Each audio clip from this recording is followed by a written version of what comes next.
तो आमको intelligence input मिलता कि पुराणा बजार हेलासाई अंचल किसी घरे जर्दा या डुप्लिकेट जर्दा तो यही इंटेलिजेंस आधार रे आमे आमर स्क्वाड गठन करूँ एवं पुराणा बजार समस्त स्टाफ इंक्लूडिंग आईआईसी मो निज उपस्थित थी फोर्स रिक्विजिशन करी आम हेलासाई तीनटा घरे आम रेड मारी से रेड रे प्रत्येक घर विपुल परिमाण में डुप्लिकेट जर्दा ताकू तैयारी जो आनुषंगिक सामग्री दरकार ता सहित जो मेसीन मिक्सचर मेसीन ये मेसीन एवं आमर जर्दा जो कंटेनर डुप्लिकेट जर्दा कंटेनर बहु परिमाण में आम जबत करूँ जबत कलापर दुई जन से संक्रांत गिरफ कर तो से दुई जनकर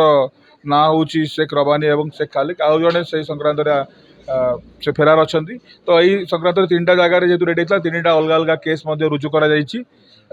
total amount of finished product जो जर्दा अच्छी क्विंटाल रु अधिका हम जार आनुमानिक मूल्य मोर दैन 40 लाख 45 लाख हम एवं ये जो तीन जन जो तीन केस अच्छी दुई जन को कोर्ट फॉरवर्ड कराई इन्वेस्टिगेशन ऑन अच्छी आगामी दिन में कौटी कौटी से सप्लाई करते कौन ताकू वेरीफाई करूँ।